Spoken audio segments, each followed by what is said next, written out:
Good afternoon. Welcome to another edition of the Madison View. My name is Ralph Scott. This is a good day.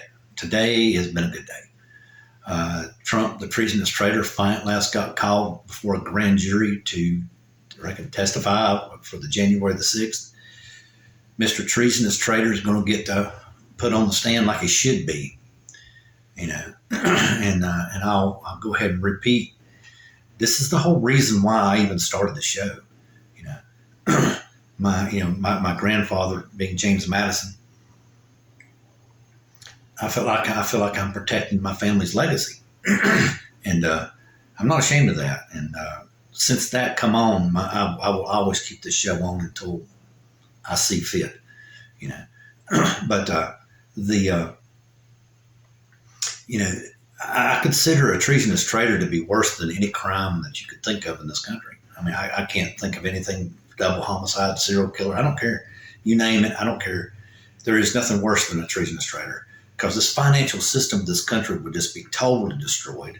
And not only that, the whole entire Constitution, the whole entire federal and democratic system we have would be destroyed. And that's the reason why I'm here. I'm speaking my opinion, being James Madison's grandson, to protect my family's legacy. This country is amazing the way it is. We don't need nobody screwing it up. And this man almost did it. But the reason why he almost did it is, I'll tell you straight up, it's because of radical right-wing religion. He knew that if he could pull it off, he would have the backing of all the preachers in this country. And that's all he felt like he needed to take over the country. And oh yeah, by the way, that someone asked him one time, unless I misread something, someone asked him one time, do you want to be a dictator? He goes, no, I want to be the king. Okay, there you go. He said it right off the bat. He wants to be the king. That's the reason why we fought for our freedom. Okay.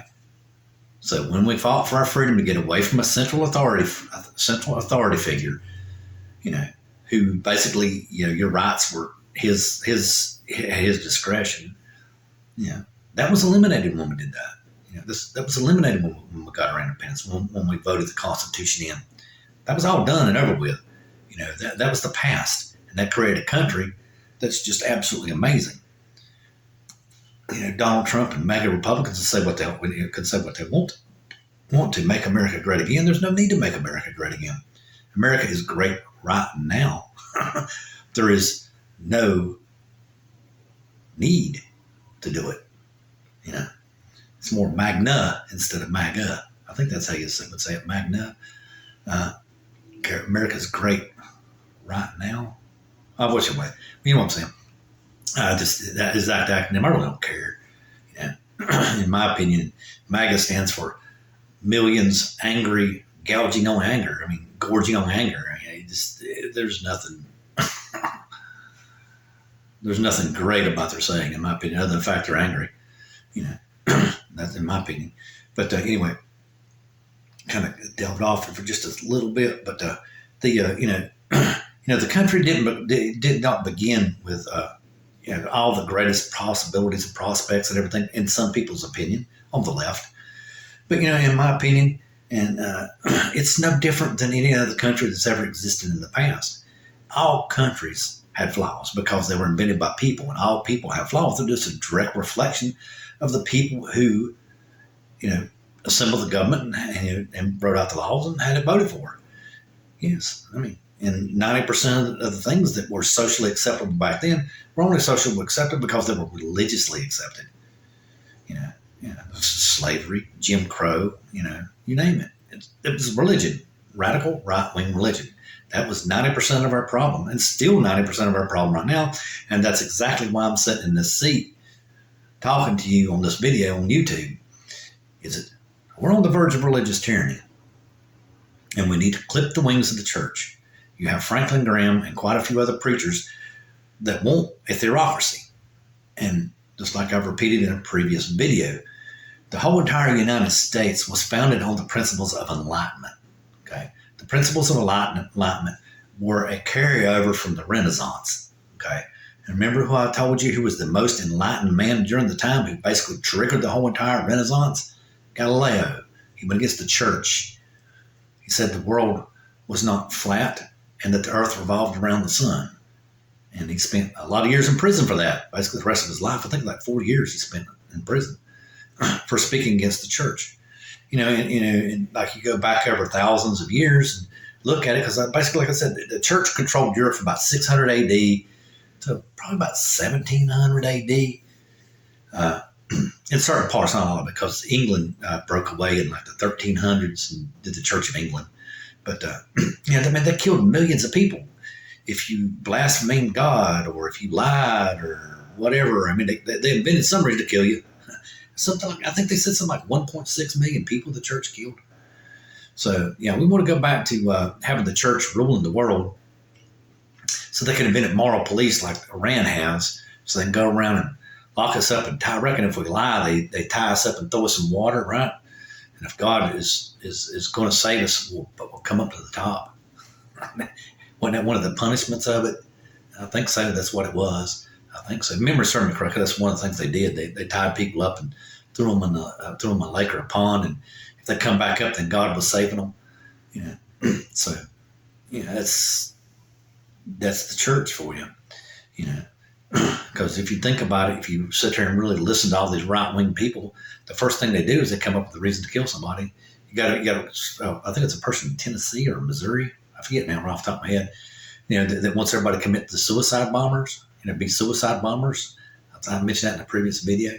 They invent some reason to kill you, but yet they're loving and forgiving us people, and they're supposed to be so accepting and forgiving, and love is the rule of the world and all that stuff. But it seems awful funny. They'll invent some reason to kill somebody, drop the hat.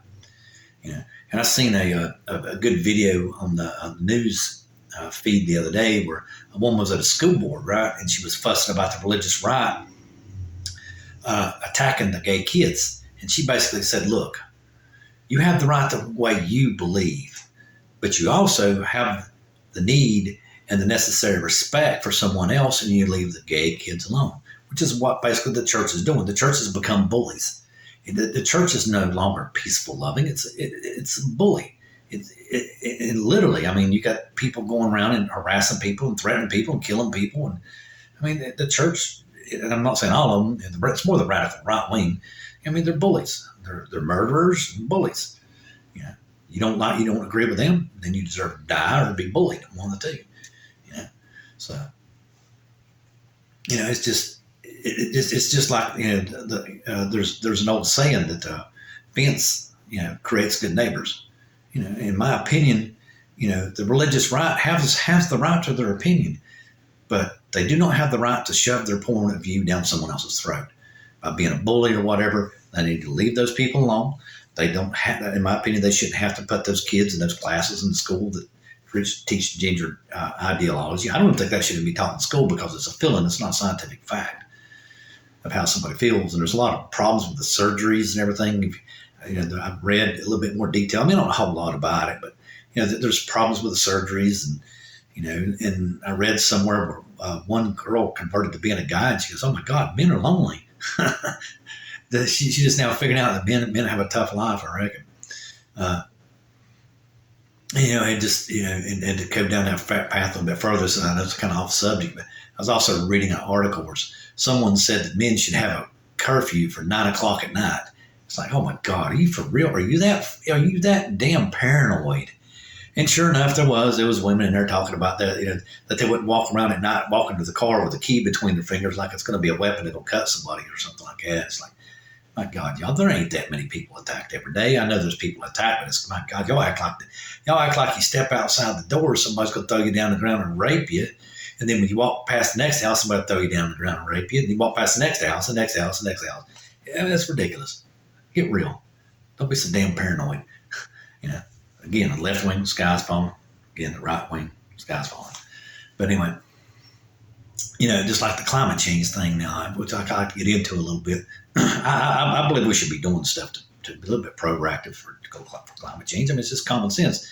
We have better food, better water. It's going to help ourselves. Even if they're wrong, it will still gain benefits from it. I've done a little bit of research and found out that the ocean actually uptakes like 165% more carbon than the air can. So, I mean, I kind of like, found out that there was ways that they can remove carbon from the ocean water. It costs like $1 trillion or something like that. It's a bunch of money. But I mean, in my theory, you don't have to be quite that perfect with it. You could invent some kind of little attachment or machine that you could put on the side of a ship. I mean, these container ships go up and down the ocean, 6,000-7,000 of them every, day or month or whatever, and just have that little machine pick up like 20,000 gallons of water an hour, and let it only, maybe just let it just clean 10% of the carbon from the water. And I added up, don't quote me exactly because I'm just talking figures right off the top of my head, but I think for a round trip on one ship is like either 1 million gallons of water it would do in one way, or no, two ways. It'd be like 1,600,000 gallons of water decarbonized by 10%, and then multiply that by like 6,000 ships. It would make quite a bit of difference. I'm not saying it's perfect or anything, but I mean, what we did, knock the carbon out of the ocean after about a year, 2%, maybe 1%. I mean, it's a 0.5%. It's better than nothing. We'll at least be doing something. Now, also we'll be helping the ocean retain a little bit more salinity, a little bit more oxygen, so things can live in there a little better. You know what I'm saying? So, I mean, there's so many ways that that we can improve life, and everyone tries their best to always knock it down.